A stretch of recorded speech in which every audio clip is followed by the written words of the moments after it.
we try not to share too much about this is how much you have done. We try to stay as a coordinator of things. And so like I always say that the work that our people do is like ninja work.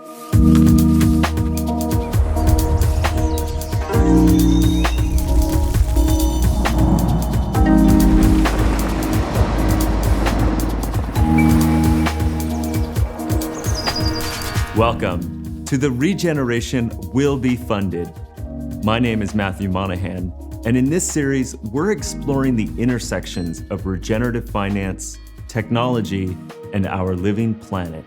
Created with Ma Earth, you can find all of our conversations and more at maearth.com. Thanks for joining us.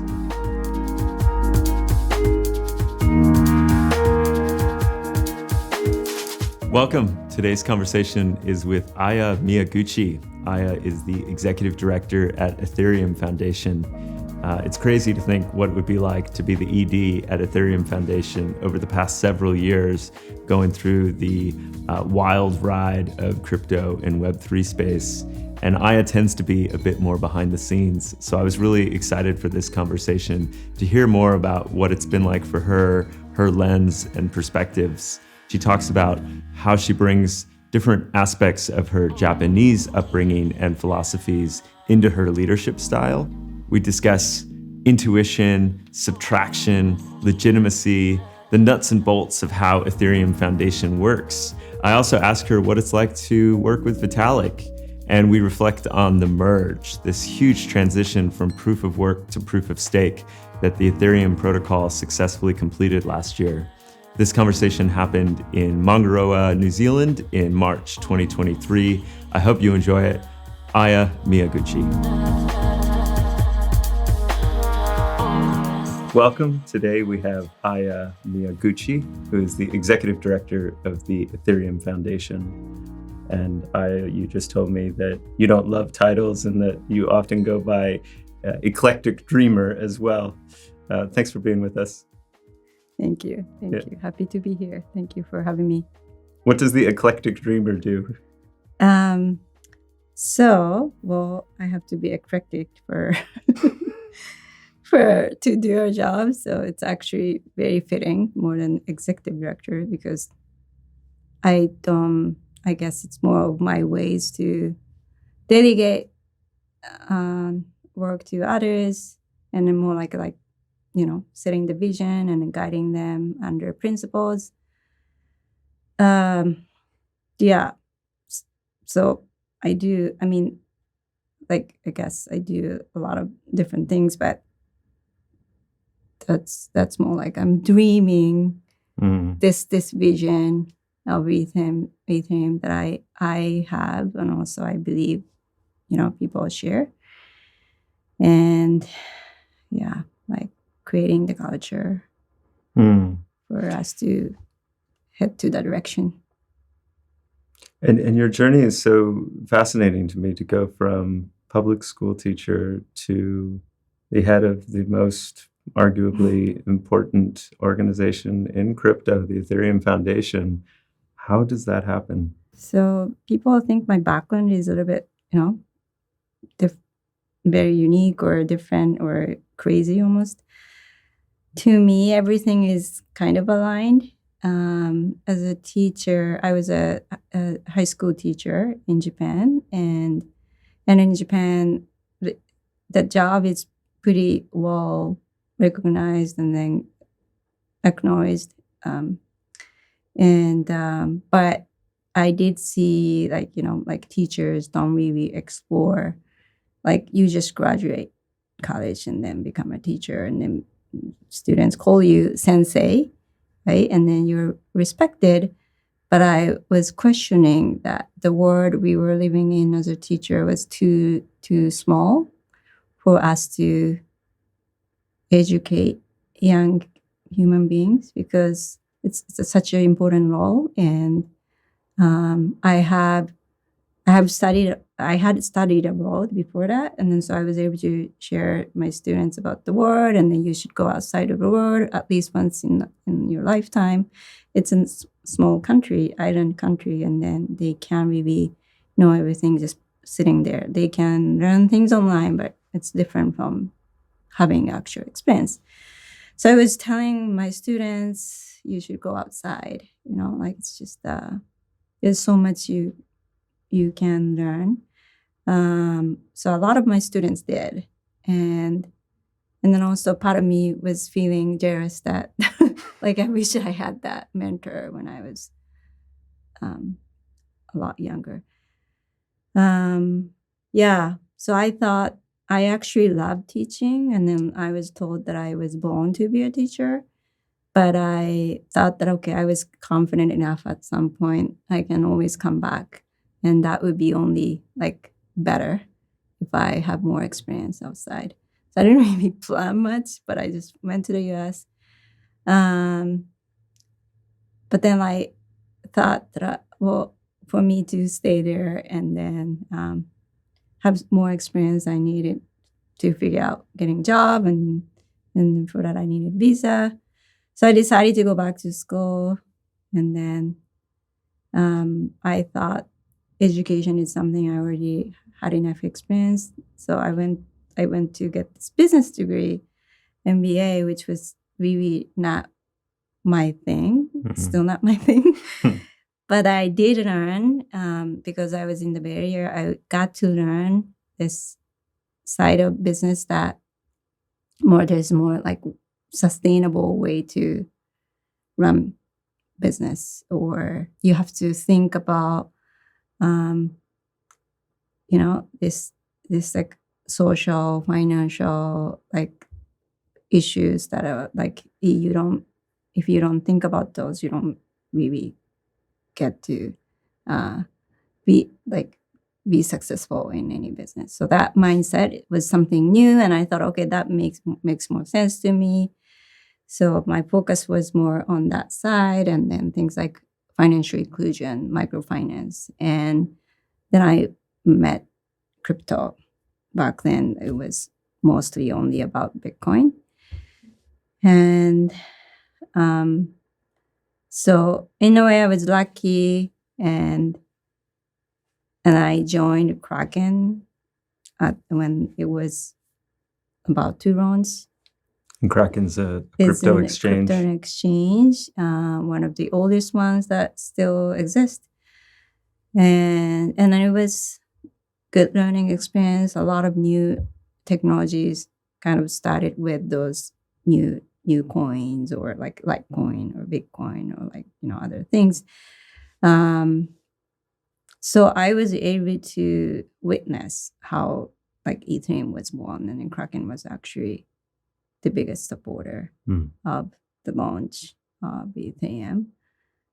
And back then, those players it was still smaller community. So everyone was supporting each other. If you find like smart group, like you will try to support. So that was the culture. And then Vitalik visited the office. So he was in that group. So he visited the office, and then he was staying there. He was a teenager. And then I did not know he was a lot quieter. So we only were told that he's a smart writer of Bitcoin magazine, and he was able to explain technology to like kind of like translate into more like regular people's language, and then was able to explain things, and then that's how he came to the idea of like, why don't we have blockchain that can be for any purposes, like so that like general purpose blockchain. It's not just Bitcoin is only for money application, one role, but what if there's a blockchain that can support many different types of applications? So that was the idea. And then I did not know he was writing the white paper of Ethereum back then, but that's when we met. And later, I wanted to focus more on my original interest into blockchain, which was about, building something. I use this expression of restore the balances that the society lost. That it's not really like adding new thing, but that for many different reasons, there's innovation with the internet, or which did a lot of amazing positive thing, but a lot of negative things too. But not just about technology, but how while humans evolved and then made a lot of innovation, we lost some balance in different places. That includes like environmental balance, wealth balance. So there are many imbalances, and so this is more about my interest, but it's more about fixing, restore the balance that we used to had. There are areas that we might have been able to made a positive impact to the balance, but a lot of things also had negative impact. So I wanted to kind of go back to my original interest. So I decided to leave the company and then was actually already brainstorming the idea of how to support those good applications that were creating positive impact. That was always my personal interest, and I was passionate about those. So I would just give advice if I was interested. So I was already personally doing that. So I thought I would do something related to that. And I was planning to maybe do something on my own, exploring the ideas with others. And that's when some people from the Ethereum Foundation, somehow I wasn't really in touch with Vitalik or that with them, but heard about me leaving. And then they were looking for next executive director to help out. And then so we had this conversation at DevCon 3 in Mexico, Cancun.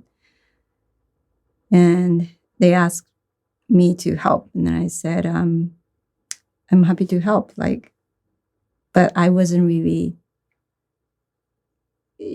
sure about becoming the executive director of the EF. It sounded very big. So I asked, can I just help? Can I just help part-time? And but they're like, no, you have to carry this title because there are a lot of things you need to, change. It's not just carrying the thing that's already been done into. But I didn't really know the magnitude of this, how much change that I needed to make, because they didn't really explain. So, so I wasn't interested in power. I said, I don't need power or title. Can I, not have this? But they're like, well, that's exactly why you're perfect for this. So I thought about it. I didn't say yes right away. I thought about this, whether this should be my next thing. But after I thought about it, I thought it's just if Ethereum doesn't survive, or survive meaning just not to survive, but if the Ethereum doesn't go toward the right way, all the great things that could happen, all the applications that I wanted to support, they wouldn't be able to be there. So I just decided to try helping. What year was that? That was late 2017. Officially, my me joining was announced officially 2018 February. That was pretty a good ICO. Still, it was still a good moment before the crash. Yeah, I see. Yeah, and then a little bit after that, I think it started to go but it stayed, I mean, still lower than the current price, but it went up pretty high in 2017 because of the ICO boom. Right. Yeah. So it was a time that the pressure was actually, I wish it was up in the winter time because the pressure was like, it was so much hype. And then people were expecting, okay, new ED joined and yeah, looks like, like have a ton of asset or money, like the monetary value was high. And the pressure was like, why don't you just hire all the smartest people in the world to EF and then kind of build an empire, right? Well, didn't say it that way. That was the pressure that I was getting. Back then, the EF didn't really have any, it was a group of developer and researchers who were building part of the infrastructure platform layer, but it wasn't really functioning as a foundation, meaning supporting, like giving grants and stuff. Like that wasn't happening. So the first thing that I needed to do is to start that function, but that because of the hype, like the community wasn't really waiting for us to be ready, or like you can't really take time. So that's another thing, is because Ethereum, we don't really control, we don't really own Ethereum, or the whole ecosystem can, like new things can happen without us planning. So if it's a product of a company, you normally plan accordingly. You don't try to grow too quick when things are not ready, or so that part is not really, especially around like at the earlier time of my time. As much as I wished I could have stopped, stop there. Let us put the plan first, but we couldn't really do that. So it was really like hassle. So Ethereum Foundation, it's a Swiss foundation, it's a nonprofit structure. You come in, there's crazy ICO mania. We're in deep Wild West territory of, the world awakening to Bitcoin and to Ethereum to some degree. Everything's a bit of a mess. It's also new. It's also crazy and chaotic. And you're all trying to do this in a decentralized, permissionless, open source way. I mean, over these last few years, some remark this is possibly like the world's largest science experiment that's ever been conducted. I have a software development, kind of technology background, and I've never seen anything like it. It's always been amazing to watch from the outside. And of course, you are now trying to figure out how to make sense of where to go, what to cultivate, how to do grant making. Like, what an enormous job. How did you prioritize? What were your philosophies? How did you take the helm? And then the crash was so devastating. People wrote Ethereum off for dead. I remember during those moments where people were so skeptical that the project would even survive. And so you were clearly in a lot of important, parts of this experience. And just so curious to share more. Yeah. So to be clear, I didn't start with here's a philosophy, here's the philosophy, here's the strategy. We should go this way. Let's go with this roadmap.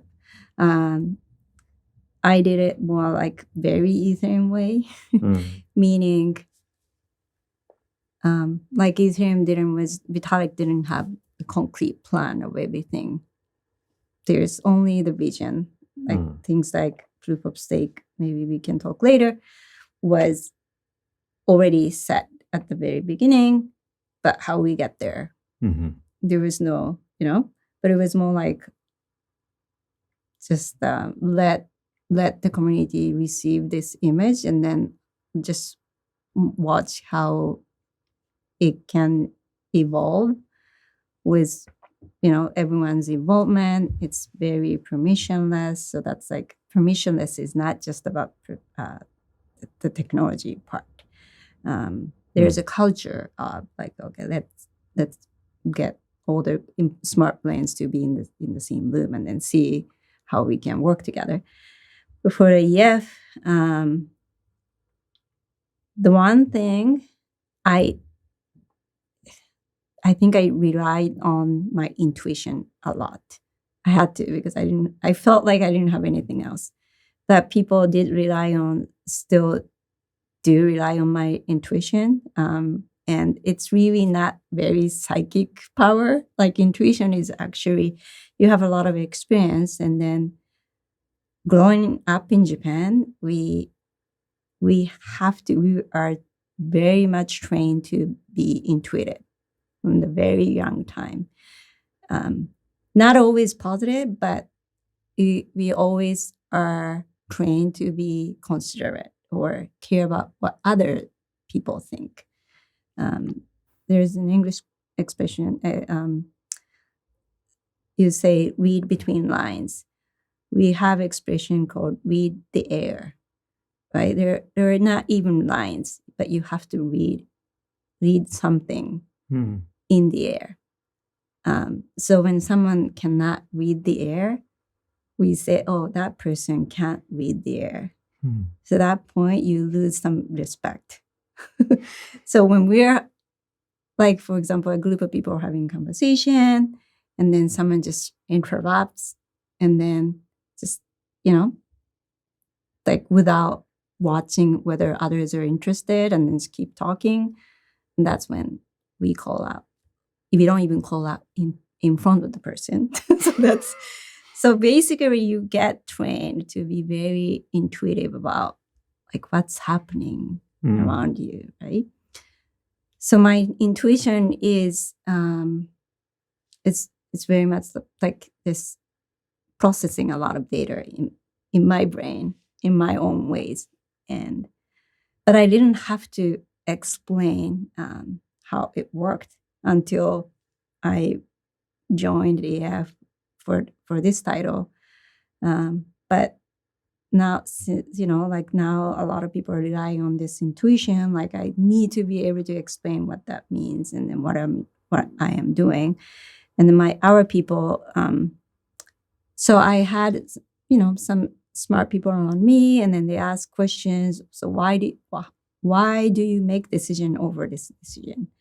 What was your thinking? And so someone asked me a bunch of like hundreds of questions and then put them together. And then, so through those like exercises, like we understand that a lot of things that I did was saying no to things and making the decision of not doing something. So because there are a lot of noises, people tell you like, you should do this.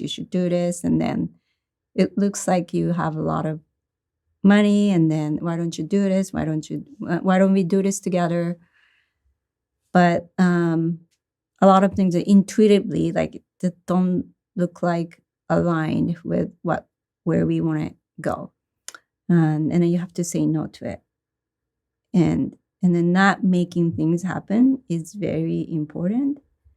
And that's what Juro said yesterday. She said that's very similar thing to maintain the natural, like the power of nature, because you can't just do everything that it needs to, happen for humans, right? Like, right. So, Jules Matthews, the Mongrove Farms farm manager. Yeah. So, anyway, so that is our philosophy of subtraction. How this was made is, we are in the modern society, we are trained to add, like the more is better. Right. That was like how how our mind is set. Like, okay, like if we have more money, that's better. If your company is bigger, that's better. And then within Ethereum, there's not just about size of money or the size of EF, how many people are in this. It's like we want to create the culture that will stay way longer than the time that I am at the Ethereum Foundation or the EF exists. And we can maximize our power in this, then everything would rely on us. And that's defeat the purpose of even working on the decentralization system. It's like we have to subtract where we can when things are growing organically. Okay, someone else is doing this well. It seems to be working well, and then it's aligned. And that's where we feel happy, okay, like we don't need to do anything there. And how about this one? And then maybe this one still needs a little bit of, support. So it's similar to like giving some water, or maybe you move this to the place that gets more sun, so that kind of work it's really like balancing act. Like you have to see where the balance is off, and the reason why, like we call it subtraction is because the default is always adding, and then that's why like we have to find the places. But that doesn't mean like we do less. This is actually subtraction needs more work to do, because you don't. And also another subtraction example is there's no big boss of Ethereum.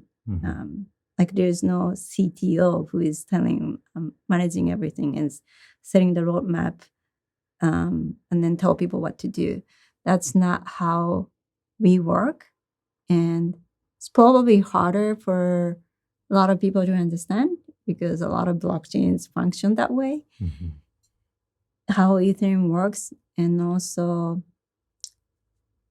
a lot of big projects, including the merge that happened last year, is really like a lot of people also outside of the Ethereum Foundation. They are working on different projects. We support them, some of them financially, but they're on their own. They make decisions, but they discuss together. All of them discuss together, and then keep discussing until they agree. And then everyone points out trade-offs, security issues, what are pros and cons.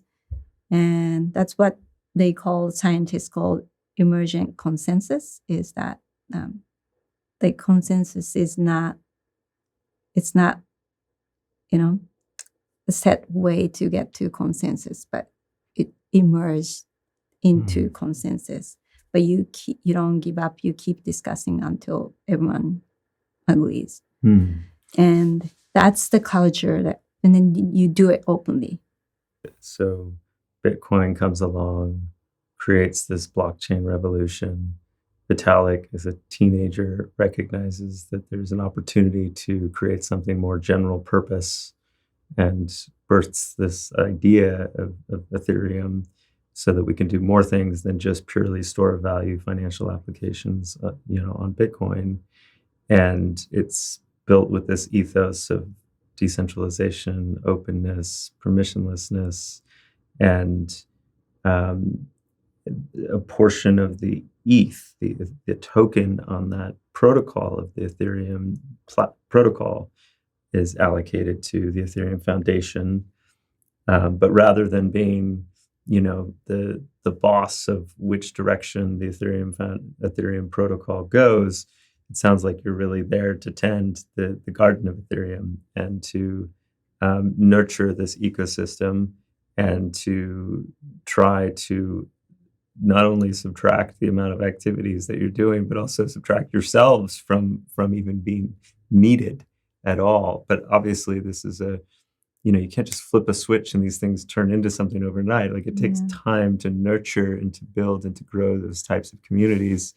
And certainly, those of us in crypto are aware that, most of the ecosystem has moved in those early days from Bitcoin into Ethereum. So clearly there's been a real finesse around the community development that you've all done, and obviously with huge respect to Vitalik's leadership and the humble way in which he's held it. People from the outside still might be skeptical and say, well, how is this any different? There's Aya and Vitalik, and they have tokens, and there's a foundation. And, so curious if you can comment any further on that kind of, what are those distinctions from a more traditional structure versus this type of decentralized protocol approach? Yeah. So Vitalik is like, what is it? Almost I wouldn't say he doesn't have power. He does, but his power comes from respect. The basically community people, he doesn't have legal power. Meaning EF also doesn't have legal power to move things within Ethereum. But it's also, like he wrote this blog, I think 2 years ago. It's called "The Most Important Resource is Legitimacy." Legitimacy, Yeah, most important resource that is basically lacking is legitimacy. And that is based on the conversation we were having actually in Mexico during pandemic. And he's a legitimacy, right? But people believe he like wants to go toward what he suggests is because people look at what he says or how he's been behaving, and then trust that, okay, this guy seemed to be good intentioned, right? And then EF seem to be also good intentions too. And if you have that, and then you can kind of empower others with the legitimacy you have, and the others can carry the legitimacy that we give out. Meaning, if EF gives a grant, we trust you. You are aligned team. You care about Ethereum, and you're doing things for the best of the ecosystem, whether it's part of the platform or even, like other things, education work, and that is way stronger than actually having legal power or money power, I think. And then that's when you just mentioned there's a big winter time, but even during that time, like how within us, inside us, no one was freaking out. We just kept doing what we don't really change things based on the price. We do have to look at it because it does affect our future plans. But we know there's always winter and there's always, going up and down. But yeah, so the difference is again, he himself doesn't want to be the big power. He always wants to make a comment just as a single player. And just the public doesn't really see it that way. Of course, he has power. His words can have power. And still to today, like I'm always amazed at how much he doesn't know he has that. Really? Sometimes like he also comments some silly things, and he does like very spontaneous thing, and without really thinking like how much influence that would have.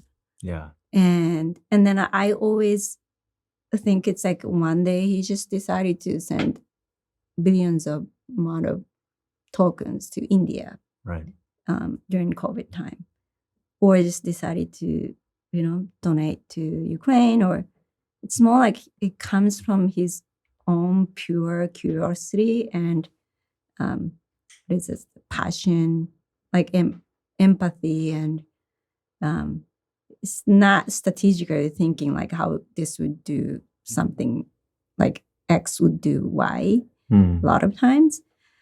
But it does show his human side, but also like I think the integrity is what we have and we share. And but then again, like for general public, like you said, so how is this different from other things? Hmm. I mean, it's easy for me to, of course, see it, right? Like we are doing things for the best of Ethereum, not for the EF. So we don't really care about the growth of EF, but we care about how this ecosystem will grow in a healthy way. I don't necessarily care about the size itself, but I do care about the health. And the one clear example is that Ethereum Foundation, among all the Ether around in the world, we own less than 1%. It's and it's currently less than 0.3%, 0.3279 around there. And that's even the value itself goes up and down. This ratio is supposed to go down. Right. And that's how we are committed to subtract ourselves. Like we are serious. Hey, serious. We are serious about it. You guys have to think like when EF doesn't exist, how we are going to keep supporting as a community. Like how like this is a community's questions, shouldn't be just ours. So we are trying to show the example by actually acting on it, not just saying it. And then in the same way, how the decisions are being made. The merge was a great example that, more people outside were part of the merge than the EF people. And that didn't happen without all different teams working together.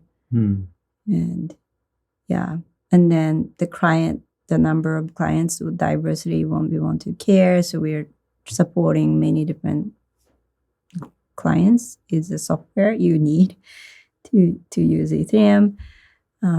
So we like having redundancies in every different parts of the ecosystem. That means we want us to also be redundant too. Right. Yeah. Right. Yeah. I'd love to get into those patterns of how you're building that redundancy and that client diversity as an example as well. And what I hear you saying is that, it's really an emphasis on legitimacy rather than perhaps coercion or just legal enshrinement of power. And when that legitimacy exists in kind of the social relationships, it also can be shared. And so, passing it forward to teams and groups and communities that you trust, and then they derive legitimacy from that basis. And part of that legitimacy being established by the fact that, EF, Ethereum Foundation, kept what right now is 0.3 some odd percent of total supply. I mean, for people who don't necessarily have the full context, I mean, a lot of projects launch with 20%, 30%, sometimes 50, 60% of the token supply being controlled by a corporate team that's venture backed and everything else. So it really shines through in this transparent way where the intention of EF really resides. Yeah. And then, that at the beginning, of course, like in some the different players may have like bigger portion of the token distribution but it's where is the intention is important. I think whether they're willing to actually use that to support other players around to sustain the ecosystem or not. And then there are way more players in the Ethereum ecosystem that holds more ether than us, a lot more ether than us.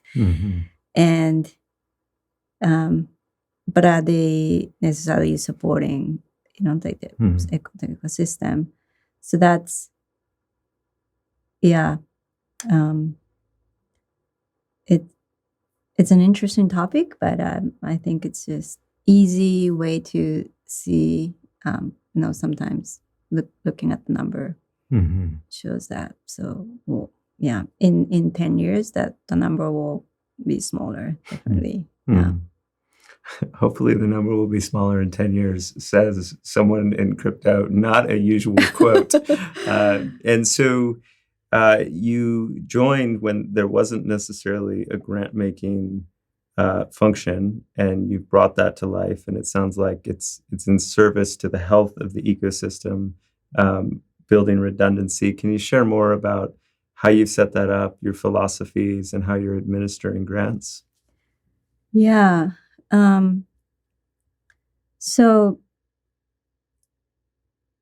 basically, I think I should explain. So there are teams of developers in the Ethereum Foundation currently. And then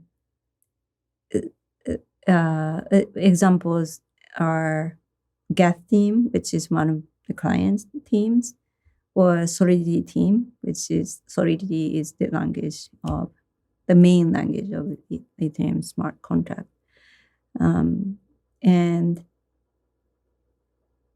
when I joined, Ethereum ecosystem was already bigger than the earlier time of Ethereum. So there are many other teams who are, because this is an open source project, anyone can contribute to parts of the infrastructure. And then even this participation is permissionless. So when you can participate at the idea creation stage, you can suggest ideas, and then they discuss at EIP discussion within core dev call, and then decide whether to implement into the platform infrastructure. So all the layers, meaning discussion and the idea creations, and then making decisions and an actual execution, that can be done by anyone. That's the kind of default idea, right? And then although there are experts who've been part of this for a long time, so they are seen as experts. So that's why they're part of it. And they can be members of the EF, but they're not necessarily trusted there because they're EF people. It's more like they've been doing this and then knowledgeable about different domains.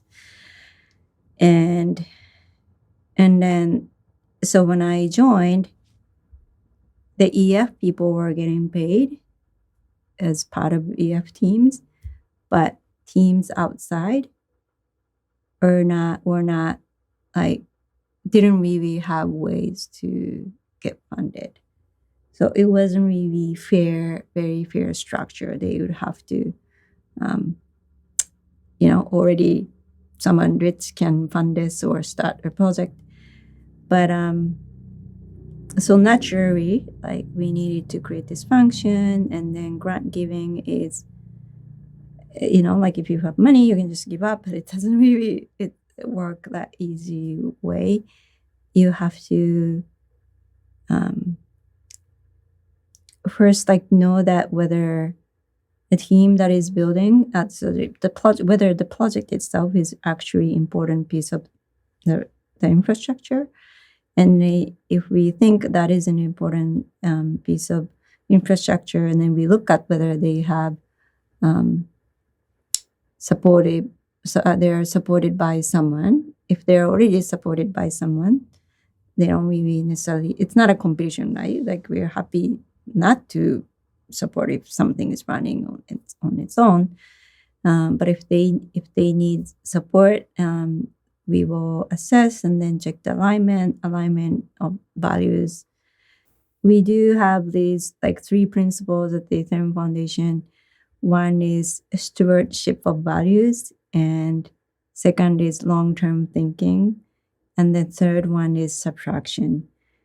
And the first one of stewardship of values is very important because things like open source, and then I just said permissionless is the base part of Ethereum infrastructure, but also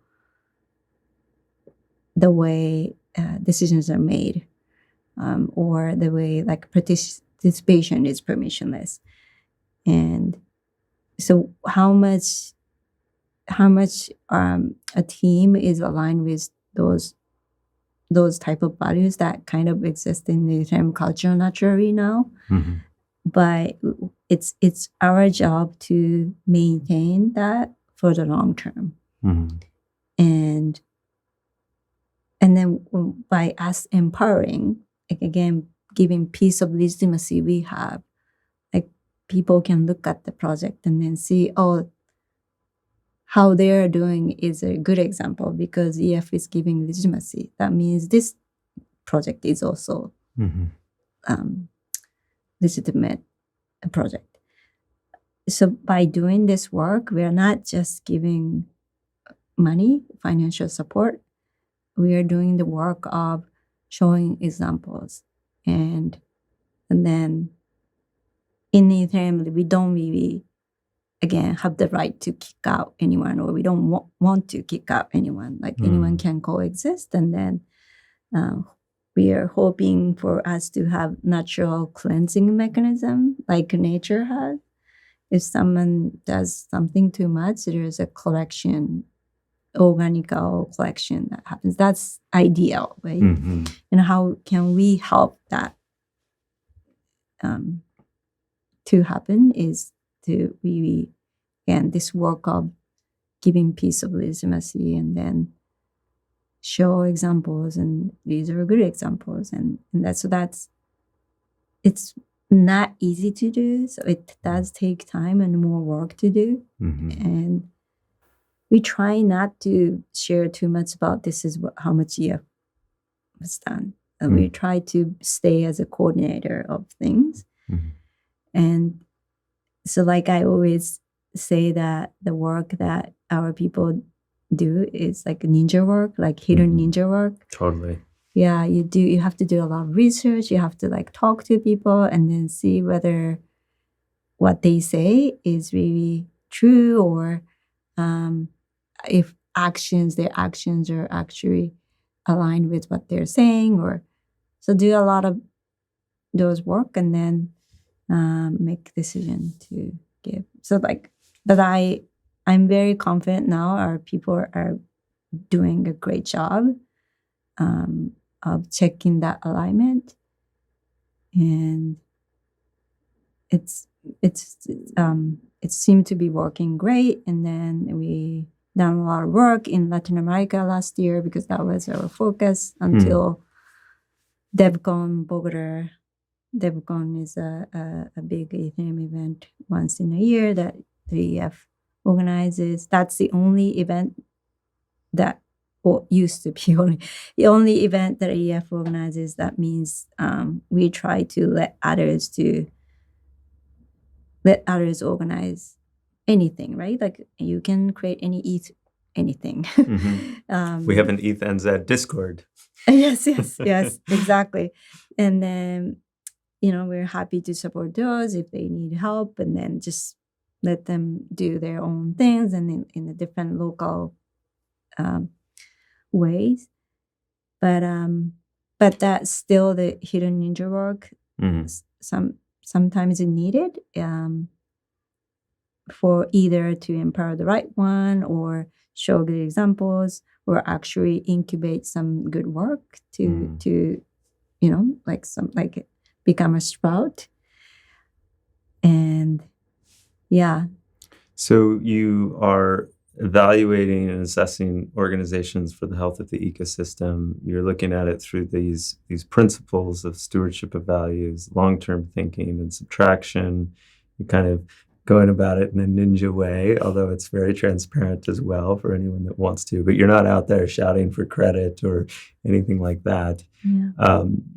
We wanted to not talk about it at all, but people expect more transparency now. Yeah. So that's why we have to be like, we're not really hiding anything, but we want people to pay attention to the project instead of us. Right. So that's kind of like a difficult balance Right. Yeah. When a project gets funding from EF, how much are they governed to a specific use of the funds or specific reporting back to you or a specific mandate versus how much is like, hey, we like what you're doing, here you go? Where's that balance and those tensions? Yeah, very good question. Normally, if it's a small amount, like less than 5,000, or it's like, okay, here's a often for events and stuff, like we don't really set milestones, but we do check like how are you gonna run events and then how, like, who are the sponsors or that kind of thing. But bigger project that like actual development work or that needs some, we don't have legal binding to like investors do, but we do set milestone and then could be split into like 3 different stages. If you finish this, and you get this amount, and then if next layer, and then next layer. So it really depends on different things. But it is very different from how investment work, because it's not an investment, and then we don't. Again, for example, like sometimes investment like investors can compete each other, right? Like I want to get, this seems very promising, so I want to get as much as portion of like right to invest.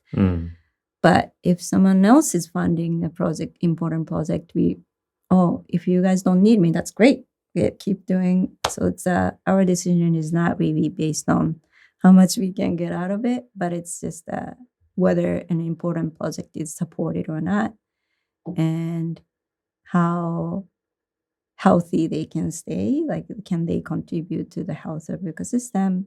Health meaning mental, like us being, not becoming too greedy to like staying open source is one thing, right? It's like open source is very, very important because that would benefit others to copy or even fork what you were doing and then create something else, and then like that can create innovation.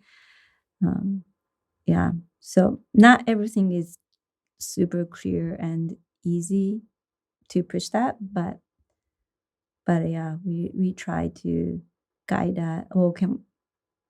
That's something we want to do better, meaning like set be more specific about like what we also expect, even if we don't have legal binding for them to like keep the promise. Right. Yeah. Right. Yeah, it's such an interesting balance and relating to kind of a grant making, the funder and the group receiving the grant, and those power dynamics and expectations, and not putting too much stipulation, and still, creating trust, but having accountability and the legitimacy for the community. And yeah, it does seem that from my perspective, I only know, just at the surface level, but you've all supported some of the most breakout successful projects in the earliest of days. I'm thinking Uniswap, I'm thinking Optimism, I'm thinking Gitcoin, and obviously at the client level and at the deep infrastructure level, where most people who are not paying attention to the technical details wouldn't know these different teams and clients, but you've been, kind of supporting these different modular groups to have these decentralized approaches to all the key function to the plumbing, which is arguably going to be the next layer of the entire internet, and doing it kind of methodically and, again, like outside of your control, right? You're supporting them, but then you're also trusting and letting them do their thing. Do I have that roughly correct? Yes. That's so. That is why EF itself doesn't run those projects, right? And we do have those teams inside where it's kind of like historically attached to EF, which in the future we might change the shape of the structure. But other than that, like we don't really run project on their own, but we want different experiments to happen, right? Like we say, EF is not going to be a DAO. That's seems like I don't even have to say everyone is against the idea within our org.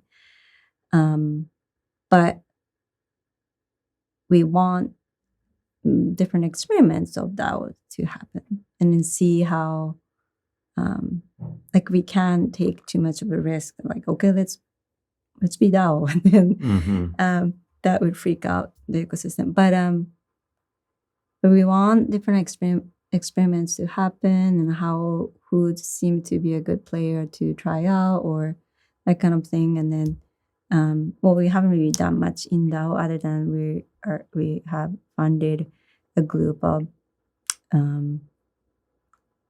like kind of like they do research on DAOs and then they like learning about the what DAO has accomplished or what are not working and that kind of thing. So we want to learn about that, or also different types of funding mechanism to want to try out. Gitcoin was one of them, and Uniswap was the idea like, well, it would be nice to have this kind of thing, and then and a lot of things were like because there are a lot of those projects that are out there, like could be potentially, next big thing. But we don't really, ourselves, we don't really plan, okay, you guys are the one that is going to be the big next one.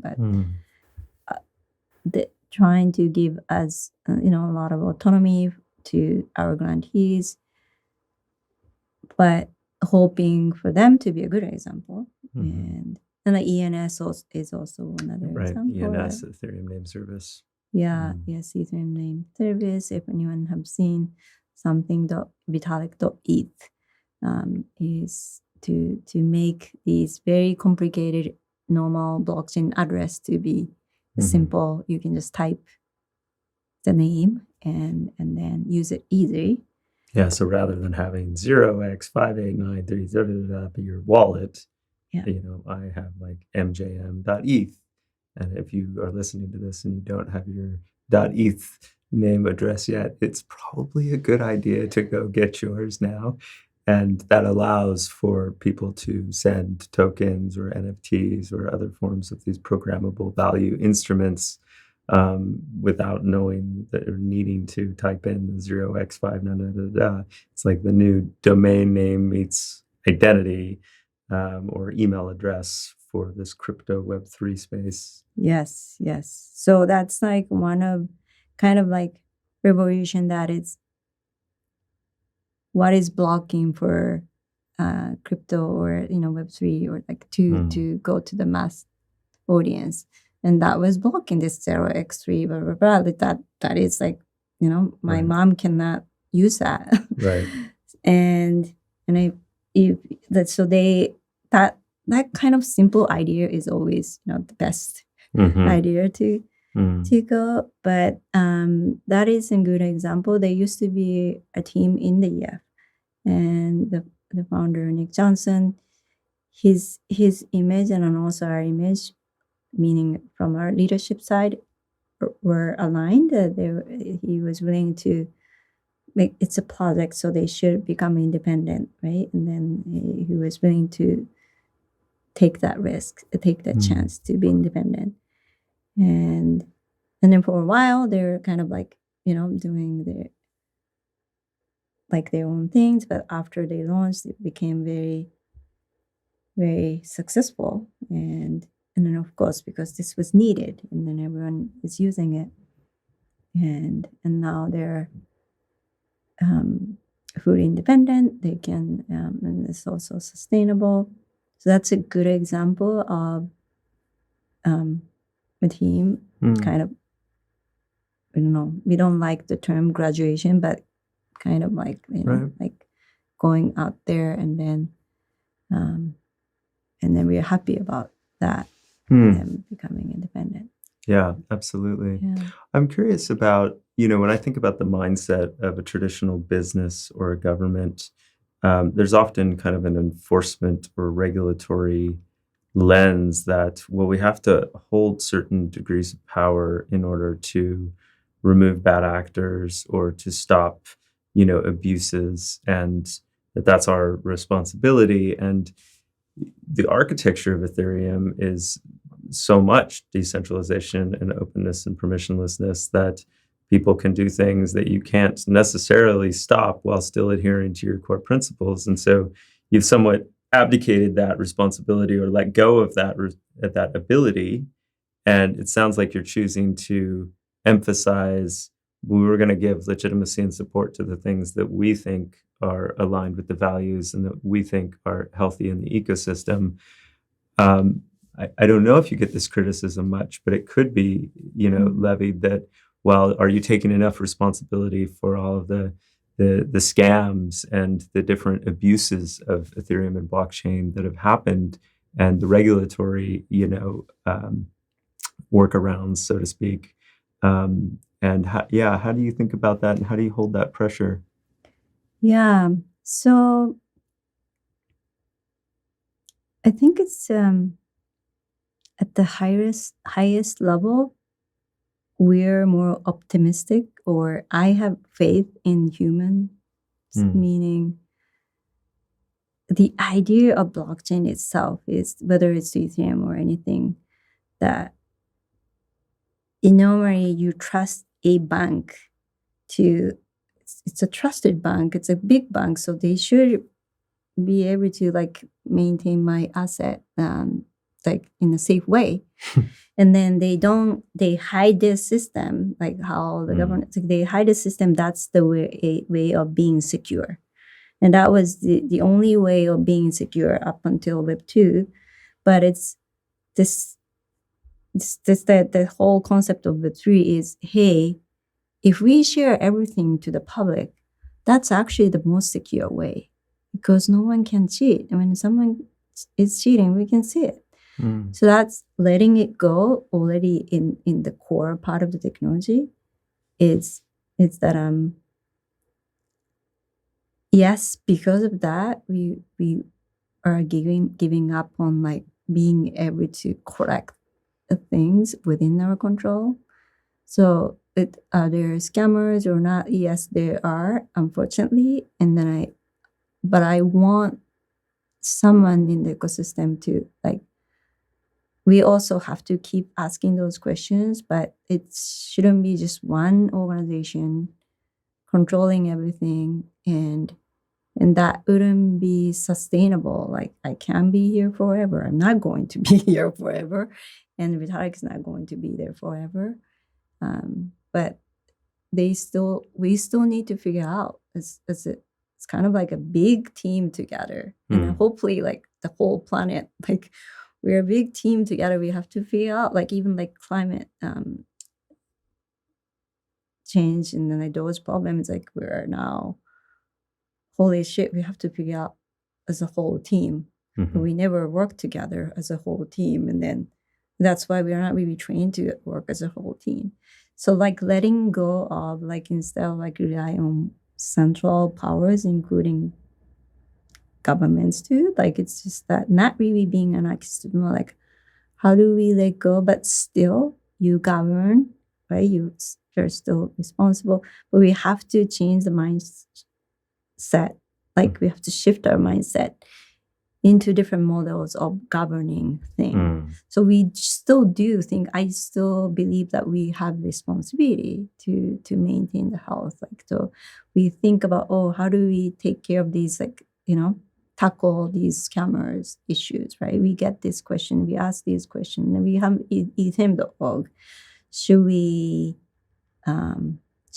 be the one to list out the scam projects or not? Or so we keep discussing those things. And then Ethereum.org itself is a platform that is actually, content is not controlled by us. It's open source. Wow. So communities anyone can, if you have better idea to explain things, or if you have better ideas to change the content of Ethereum.org, you can be one voice. And then if people discuss and then think, oh, that's a good idea, and then they change it. So that's there we see big problems in this systems that have been created up to so far. It's clearly not working. We see the problems and cracks happening almost every week or every single day. Like the bank is collapsing, like suddenly that, and then you just believe that they were keeping your money, but they didn't. And then it had already happened. The same thing already happened in the past. Like, why didn't we learn? So it needs to be some. So I'm not saying blockchain or Web3 is the answer, but I do know that we need to try or change our mindset. So that's like letting go of the control is one experiment. I think the whole Web3 group is trying. Right. But we have to, like, we can do actions that defeat the purpose, like that the whole, base idea has to be there, and then we can't just say it. We have to take actions. And so regulatory concerns, and then but then a lot of times, like, if you really look at the problems, that's not really happening only in Web3, or it's not happening because it's Web3. There's something else. Is either like even the FTX incident, that was also nothing to do with technology of Web3. It is the problem of centralization. And that was the common, like very, okay, this is what happens if, like, you don't, if someone has, like, if multiple people are in charge of that big decisions, and you have better chance someone can point out, okay, this is not, this, we shouldn't do that, or this is not working, or there's a security issue, or that's what we do as a community. Like, even different project that their security group, like, they look at, someone tried to break, like, not as a bad hacker, but someone tried to break whether to see whether you can actually break in. And doing that it's even publicly, it's actually healthy way to collect things, which is very different from traditional mindset that everything is done within the closed door, and so you don't even see it. So your point about it's kind of security through openness and by building in public, and for someone on the outside of crypto, hearing about the FTX crypto exchange that implodes, and there's fraud, and there's stealing of customer funds, and they may be kind of a bit skeptical and leery of the entire space, and yet it's actually exactly the opposite of what's been happening over here in the Ethereum Foundation, and it's not connected. It's actually the Ethereum Foundation. What's happening in Ethereum is designed to try to get away from these exact tendencies of centralization, opaqueness, corruption capabilities. And yeah, I mean, I guess the jury's still out on how it's all going to pan out. I think that we as a whole, hopefully not just the Ethereum people, but we as a whole in Web3, we are really working on a big challenge that is not easy. I'm not saying this is easy. And then even the philosophy, like, we are setting, or the vision, like, it's not easy. But I do know within, like, what, like, what we know, or like, we have to try out new things. Otherwise, things are not really working in the traditional way. Right. And can you share more, like, so not working the traditional way, presumably business and governments, like, our systems are broken. A lot of people look at crypto and the kind of more libertarian roots inside of Bitcoin And Ethereum has this kind of interesting mix of some libertarian principles and some more progressive, principles. Doesn't identify ideologically, to my understanding, in any particular fashion, but you are in a context where there's a lot of anti-government rhetoric or perception that you're trying to be anti-government, and obviously also disrupting business as usual, corporation structures, and so forth. How do you think about all of this?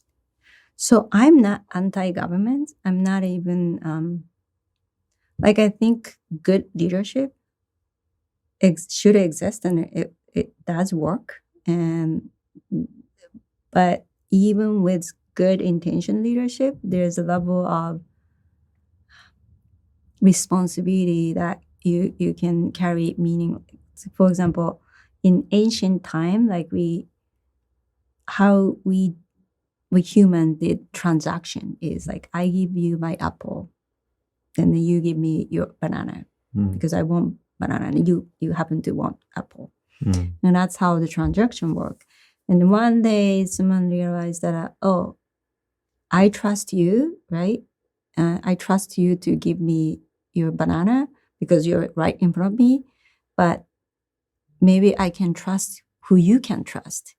And then they started to use some coins, and then someone started to print bills, and then now we somehow trust this paper to work wherever. This is a trust, right? Trust is in this paper. But that system became bigger and bigger, and then now it's cross-border transactions, right? And then between the governments, that there were different countries were using different systems that trying to work together. And then because of internet, we interact with different, very cross-border communication is normal, right? And then so that communication transaction are way more complicated than back in old days when money was created. So within this, some groups started to have too much control, even if they had good intention. I can understand who I can trust within this room because I can see it. Maybe I can trust who you say you trust because I know you. But when it gets bigger and bigger, I don't get to see what's actually happening in the very end. And that's why, there's autonomy you want to give because you don't really know the local situations. That should be the case, but becoming more totally controlled by the central group that cannot really see what's happening locally. And that is how a lot of systems work.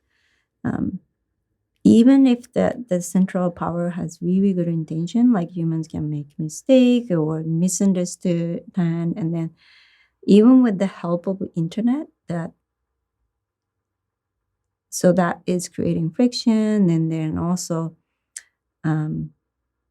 someone comes in and then try to break your system, and then you can't even figure out what's happening in your system because it's too big. So that too big of control is not supposed to be that effective in the first place. And then it's so simply, this Web3 is all about, why don't we just break down into the way that is more reasonable or realistic for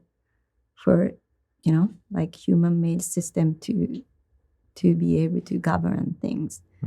And so it's more like you don't even have control over your own money is the situation that is we currently have. Right.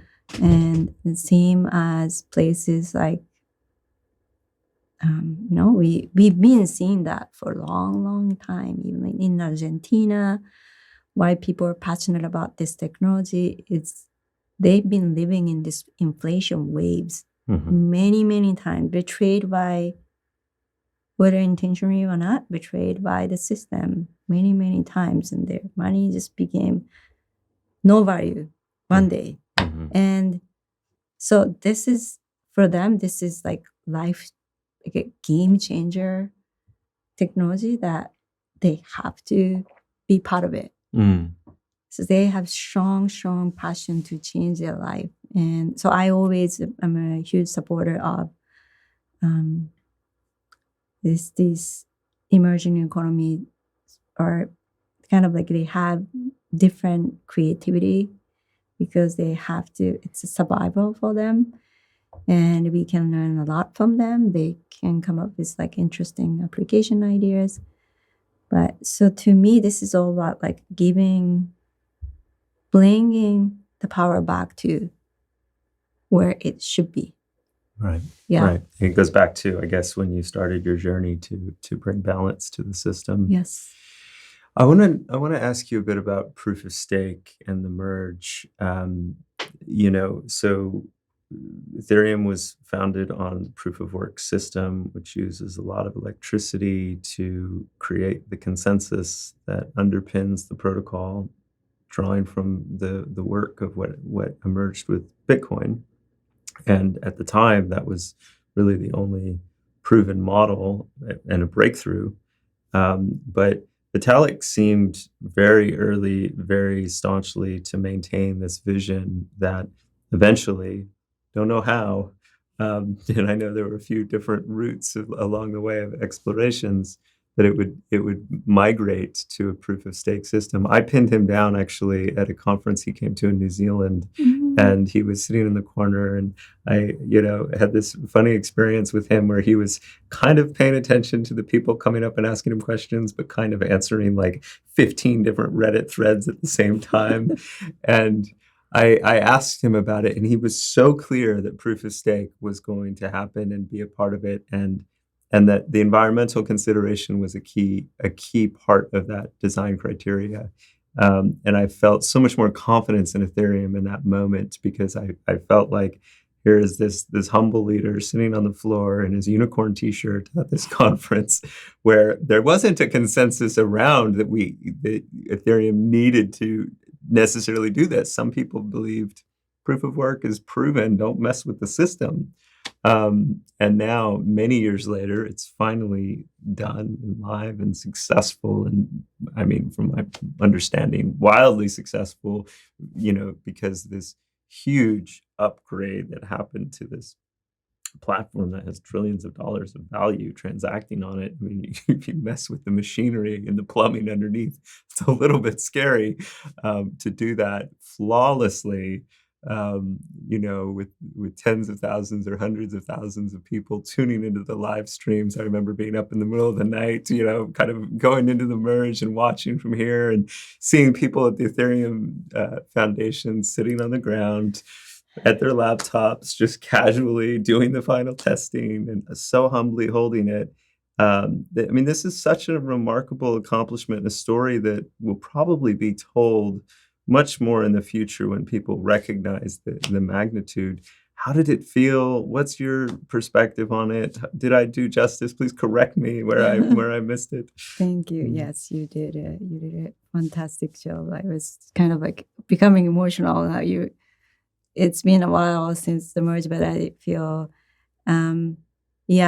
it's really amazing. More because, yes, this was promised in the beginning, and then back then, way more people thought that wouldn't be possible. Right? What are you talking about? It's crazy.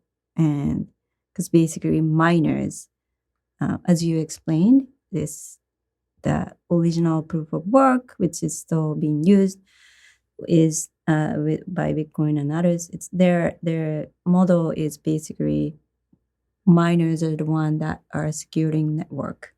The network needs miners to be secure, and then for miners to like secure the network, they have to run this very big. It used to be small, and then the size of computer got bigger and bigger, and then now you have to spend a lot of energy to mine, and that is from the very beginning that I wasn't part of Ethereum, but Vitalik especially himself thought this need to be changed, and it's not going to be sustainable. And also environmentally, yes, it reduced more than 99.9% of energy consumption. So the platform on proof of work, the protocol on proof of work, switches over to proof of stake.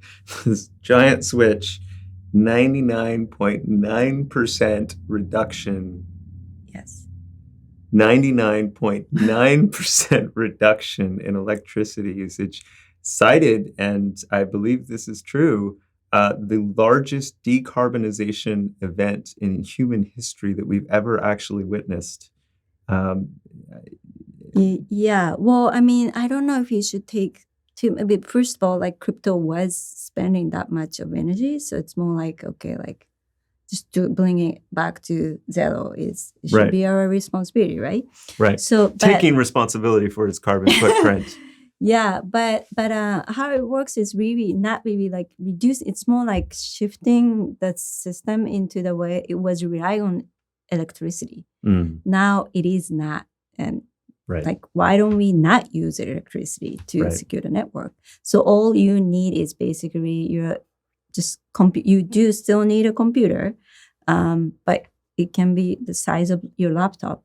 So that's why it's the same electricity level when you use laptop for your other things. So it's not yes, of course it's not much, and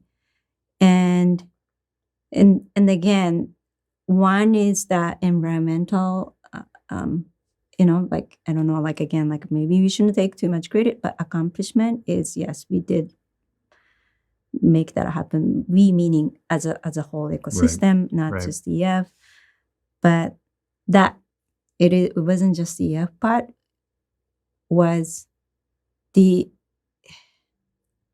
I don't know, something that no one has ever done. It was such a difficult work because thousands of applications are already running on Ethereum, and then without stopping them I use this expression of it's like improving the engine of a plane when it's flying. So that level of difficulty. I mean, like, I don't know, like, because I have never seen them. But ultimately, it was like that level of hard work. Yeah. And doing that without one company or one team having full control was, again, I was just a supporter, right? I was, like, of course, I was having conversation with researchers and our team members, but it's, I don't know, it was very, very emotional moment, but it is, weird thing is everything is online, right? So it's a very, like you witnessed. Right. It's kind of like, wait, is it actually happening? It's like, oh, it's happened. And then it's like everyone is at different places. We just humbly celebrated. How did you feel in that moment? I was still a little bit nervous. Yeah. Did it really happen? Like, is this not going to blow up like in 10 minutes or something? Like, I was still very nervous until maybe after, for a while. Like, I can't just, I think everyone else around was feeling kind of like, okay, we did it. And, but until very, very last minute, anything could happen. Yeah.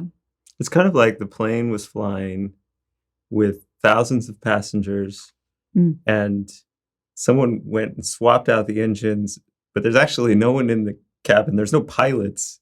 And everyone's like eating their meal service and drinking champagne and doesn't even know that the engine just got swapped out. There was no, hey, Ethereum's down for an hour and we're going to have a little mini outage. There's no like, heads up, everyone. It's just, it had to be flawless to maintain that smoothness and the integrity of the transactions and the system. But it was not a small change. Yeah. And I do have to give credits to all the people, in not actually more people outside of EF were part of it. And they did a fantastic job. And it was such a teamwork that is built by, again, nothing about titles or toward the same mission. We need to accomplish this. I guess the world has had this kind of thing, like US used to be, it's like going to the moon mission, where then everyone's stopped fighting each other, meaning is there, like even between Russia and US, had this kind of collaborated for the same mission, because it was a big dream for everyone. And like, let's stop having war instead. So that feeling was very and it happened in more like in nerdy way, right? So everything is so confused. So I just kind of like it was interesting. Yeah, experience. it was like, Like the generation that I grew up in, it was like our moon landing moment, right? I can't think of anything quite like it, where I was staying up late to, is it going to work? And yeah, and it does seem like that philosophy of subtraction was so critical. Here you are, general purpose blockchain can do anything, and you're needing to constantly say no and to constantly prioritize, and the scalability and the switch of the consensus layer to proof of stake into a more ecologically sustainable and efficient mechanism just continued to be over and over and over again what seemed to be emphasized from EF, from yourself, from Vitalik. And is that, are there any other lessons about leadership in that way that was able to get a decentralized community to organize around this, clear roadmap, and how do you continue to subtract and just focus that energy? I mean, I think there are a lot of like great leaders out there who are doing similar things, or like showing great examples. I myself, I need help from others. I'm not expert in many things in Ethereum, so I need other smart brains to be part of it. So my job is to bring like smarter people than me, and then like assign them in the right position. Right? But then even that is within our organization. But like we just have to, it's kind of like more similar to either parenting or education. Like you're guiding the whole ecosystem, but I'm not the leader of the ecosystem. It's more like I'm guiding the Ethereum Foundation.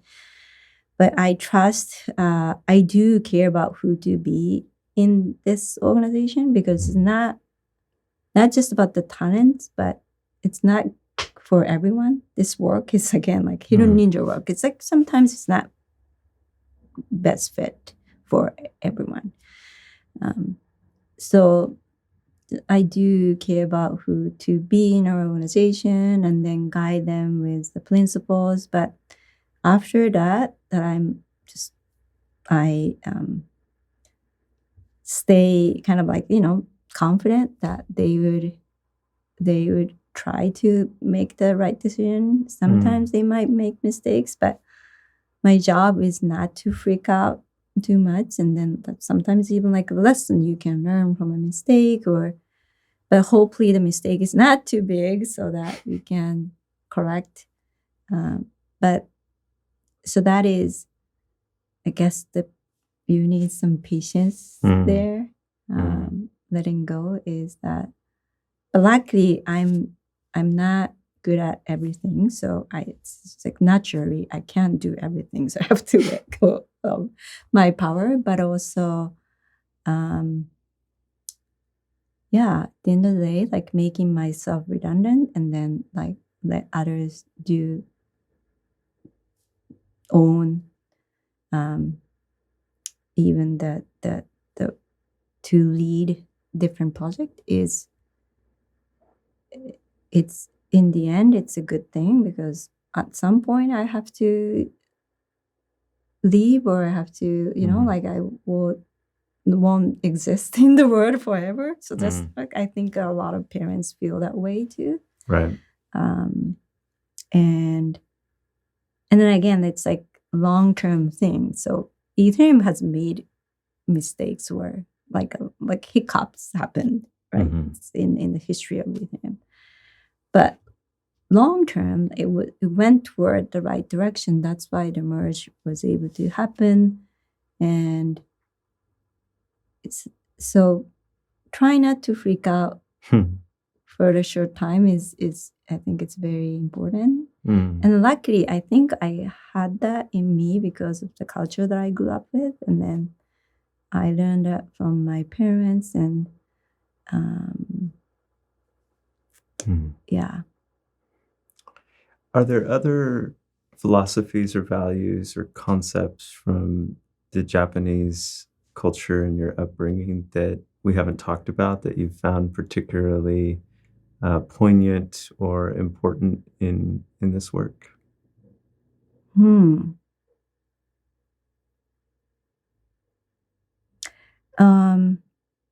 Yes, well, I think it's important. We haven't done much yet, but the part that I'm interested is a lot of things are this kind of contributions or acknowledgement is like we look at the number of like monetary size is almost like everything.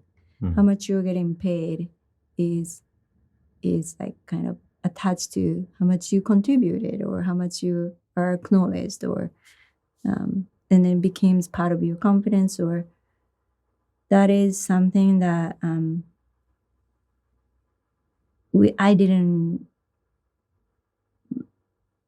I think it was lucky, but I don't know if it's lucky for everyone, but I didn't grow up with that. I felt like just the more of like integrity, respect is more important to even be acknowledged, and then that is, I hope like when we talk about how to support this open source public goods for the long term is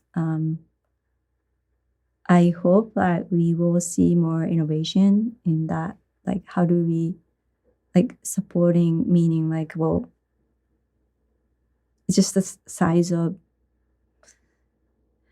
I don't know, monetary compensation is seen as like a too important now, we feel. And like, is it really, actually, if you look at other different type of open source projects in the world, a lot of them don't really have a lot like money in it. So that's why naturally there is like a, like natural culture that like whoever who think is want to help come in and then help. And then open source developers, they feel why they do that. Why do they volunteer to do that? It's honorable thing because it's open source. You can see who contributed to this. And then who built this entire system. Oh, like you contributed like 40% of this thing. And you can really see that. And that is hard to build within crypto Web3 because there's money in it. And I want to explore more how to create this new culture there, but I haven't seen enough innovation yet. So. Yeah, it sounds like at the level of reputation and more of like social capital and making contributions visible. Yeah. I'm curious, are you seeing much in the space around climate and ecological public goods, and how does EF think about that space? So that's the area that I'm personally interested, but so we've seen a lot of like a carbon credit type of activities, right? And then even like some project that is working on like offsetting the credit, the carbon that Ethereum footprint is used. The part that I'm more interested is it's just like actual hoping to see more actual applications that can bring more energy efficiency or like like a solution that is really good for environment instead of this carbon side. And then it's I know it's also playing an important role, but we just started to do more research into it, like what actually exists or not, before saying anything yet. But yeah, that's definitely something I'm very interested. And then I know that's your area too. So like I hope those more experts to come in, and then instead of like blockchain experts to try building things, it's like experts of other areas to come in and then work with this technology, and then see a lot of, because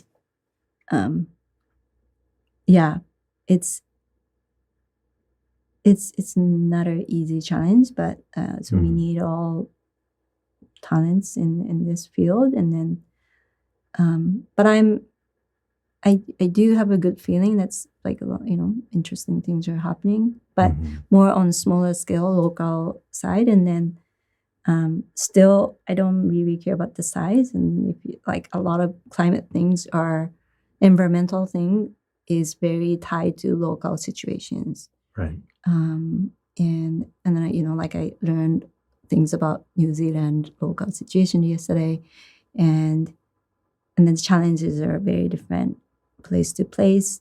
So I always am excited to see different solutions in different places. And yeah, that is maybe next thing that we are. It's one on our list, and so that's why we're at the survey or research stage. Yeah. So if you know any good ones, or you're building yourself, like we love to definitely learn more and then see the exploration. Yeah. I mean, it is the underlying, first principle motivation of doing this interview series is to bring these community conversations together. And from my perspective, what you all prioritized around the merge was really, making the bed first. It was like taking responsibility for the carbon footprint to make sure the system didn't get out of control on the proof of work system. And I think a lot of people in the environmental space are still catching up here in 2023 to just understanding what just happened and the distinction now between Bitcoin proof of work and Ethereum proof of stake and other protocols that are on proof of stake. But I think as that information digests and people can feel a bit more confidence, I know some people in my network, even like right after the merge, they were like, okay, now I can launch an NFT because I feel comfortable with the ethics of what I'm doing. So I think it's all coming, and there's so many amazing ways that we can use DAOs and tokens and ecological credits and verification and open, transparent, distributed ledger systems and so forth across energy and supply chains and governance and bioregions, that I think that there's going to be a Cambrian explosion. In fact, as we are simultaneously awakening to the converging ecological crises that we face, and how these tools can actually be quite useful in addressing them. Yeah, and it's definitely like what we can do for the environment. It's been the merge was the goal, like one big project that without that, it will be very superficial for Ethereum to say like, okay, like we care about environmental issues and then want those solutions too. So now that happened last year, and yeah, like those, like also that is bringing more confidence to those projects that are trying to build on Ethereum, like even if they were fundamentally aligned with our vision, and then it was really hard for some project to really execute on Ethereum because it was still proof of work, and also scaling is the level of scaling was really limited, and then that's also being improved, and so I feel like finally it's more ready for projects to build solutions on this. And from here, I think it's going to become more exponential growth of actual application layers to grow, and then Yeah, but the base environment, including scalability and also environmentally friendlier consensus model is needed to so that's been more of a focus, but and we didn't go through L2s and scalability roadmaps and ZK rollups and all of the different things that are happening and coming to make Ethereum more scalable and are proving to dramatically reduce costs and increase speed. And it's just a maturation process of the technology. And if people want to learn more about the roadmap and about more of these technical topics and where things are at different times, they can tune into great podcasts like Bankless and The Daily Gwei and Kevin Owaki's Green Pill, which is on Bankless. And there are communities of media and information that I think a lot of us consult in trying to understand that. Are there any other resources that you would suggest? If Ethereum.org, of course, being the EF stewarded website of where they can go deeper down these rabbit holes? Yeah. Ethereum.org does have, again, like community built content is there. And then people say that most useful place for people to learn about Ethereum for any type of interest. It can be developer or it can be just, like other business people or who are interested in. And the EF is now redesigning. Also, one of the work that I did also, like focus to build at the beginning was separating EF website to be separated from Ethereum.org. I see. So it used to be Ethereum.org used to be kind of the Ethereum Foundation's website, which didn't really make sense because the Ethereum was bigger than this, and the protocol shouldn't have be controlled by one organization. So we separated that. We still support the, this website work, but not controlling the content. So we created Ethereum Foundation website, and we've been working on that recently to publish the new design. We kind of did the first experiment at DevCon last year, but we are creating the story of EF, try to explain our kind of sharing our story wasn't the priority for 5 years. But I realized that it's actually necessary now to maintain the culture and why we do things in our own ways. So I thought that, okay, it's time for us to communicate more about us. And so there's a story of Infinite Garden, and then how EF has evolved to so far. And then we have excellent designers and storyteller. And on that note, so Infinite Garden, this is a term that I believe you coined and that you've been using to describe the Ethereum Foundation. And this is a coloring book that was created by Colton Orr. Shout out to Colton. And I got this at ETH Denver. And in this book, you wrote the preface, and I just wanted to quote you if I could. You said, in a year-end message to the Ethereum Foundation, I wrote, "My vision of Ethereum is an infinite garden where we all exist as participating creatures. It has the whole biodiversity with insects and worms, sunlight, water, and soil, a true ecosystem. The role of EF shifts in this, but we are a gardener that can empower other ecosystem players. It is important for us to maintain biodiversity, not to become a gardener that uses toxic pesticides to kill bugs in order to maximize short-term productivity."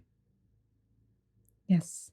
It's funny. I don't have that book yet, but because I just absolutely want to insist that you take my copy. No, I do. It's your birthday today, so I feel like it's only fitting to give you a birthday present of your own Okay, making. maybe then next time I will give back the other book that I will maybe I will receive. Perfect. You can pass it forward. Give that legitimacy forward. Yes. So it's funny because I didn't ask to make this, and then it became like a community's thing, and then like I haven't met Cotton yet, but they made this beautiful Infinite Garden coloring book, and then it's very like a cute and fun, and describe all different seasons, and normally we see the seasons as not so positive thing, but they describe in a positive way. And you can also like color these books, so it's very Ethereum. And I guess there's another, my quote was like, just like nature, the Ethereum ecosystem wasn't designed. It has evolved.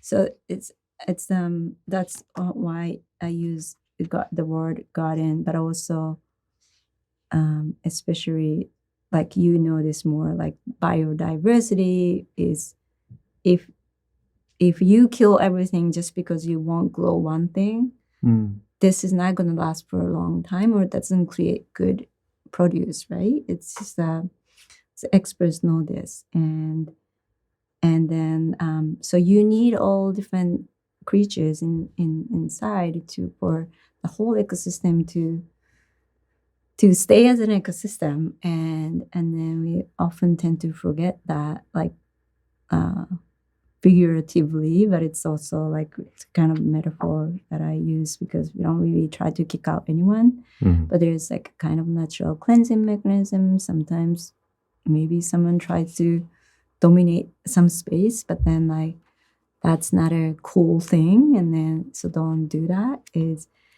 that but also infinite is from this is not, it's more like I'm borrowing the term from the book Finite and Infinite Games.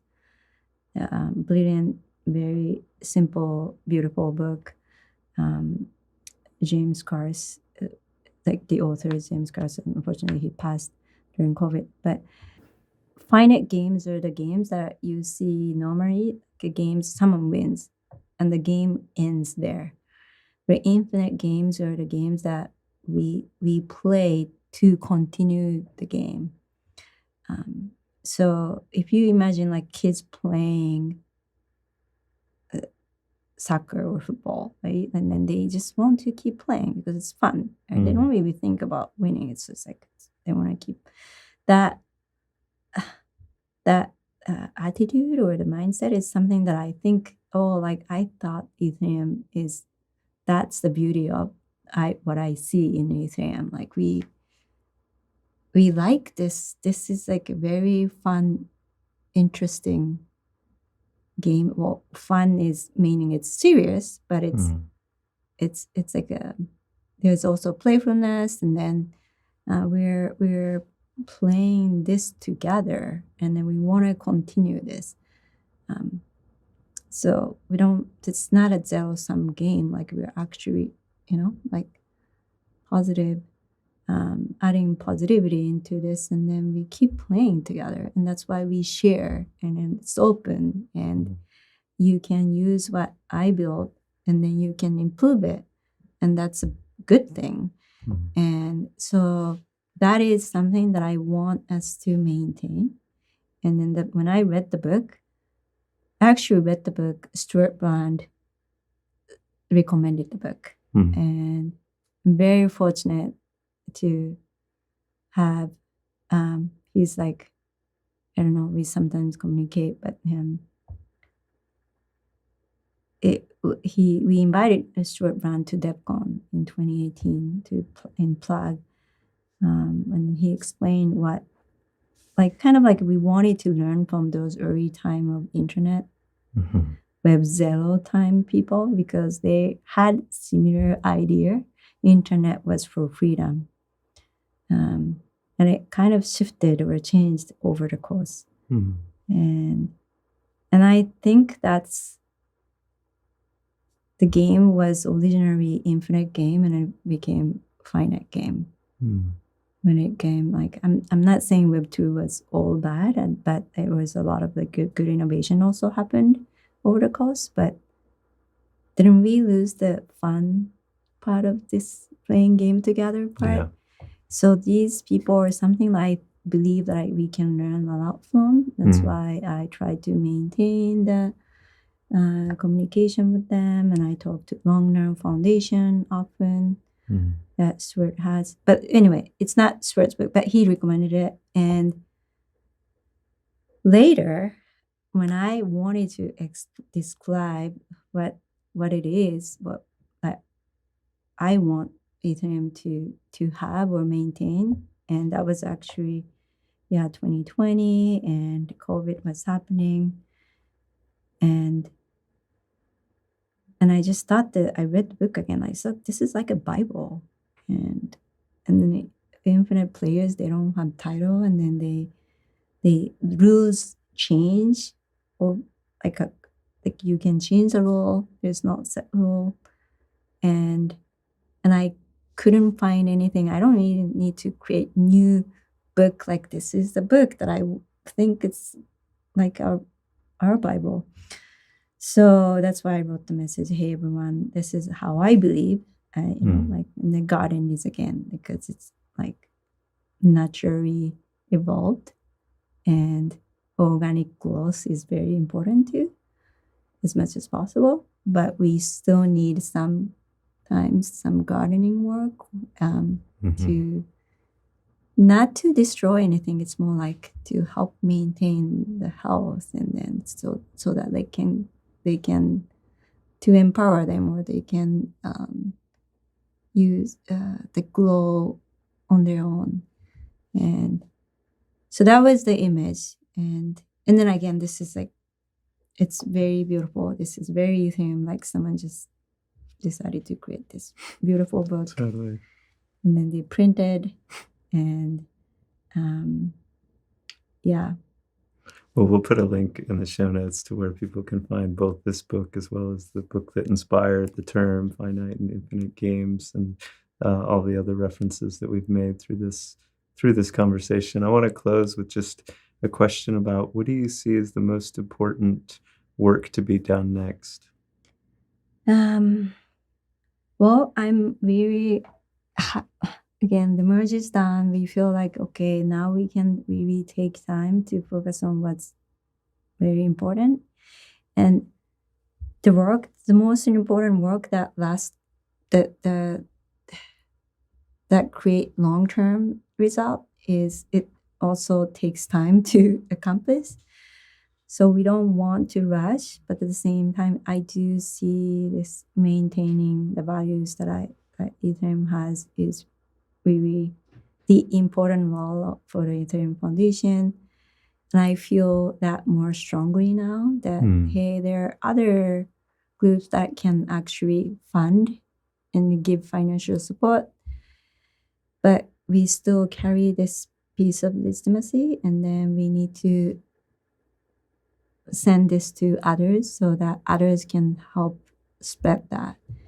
And then sometimes it's like hopefully like the Buddhism Zen, how it spread is that it was a movement and a culture, and it was so deep into my culture that I grew up. I didn't know that came from Zen. And when it's that deep, like you don't have to think about it. You just like behave based on the cultural values that you grew up with. So hopefully we share that culture to the broader audience, and then and then just keep playing the game. But that cannot be only done by me or us. That we need everyone's help and smart brains to also help come think together. So like thinking is probably thinking more deeper is next thing to do. Thank you, Aya. Thank you for having me. Well, I hope you enjoyed that conversation with Aya Miyaguchi. She has such a humble and wise way about her. We're very lucky to have her in the space. You can learn more at ethereum.org. Links are in the show notes. And of course, this conversation and many more are all available at maearth.com. Like, share, subscribe, tell your friends. This is our first season. We're just getting started. So please get the word out and also give us your feedback along the way. I look forward to seeing you on the next one. Thanks for watching.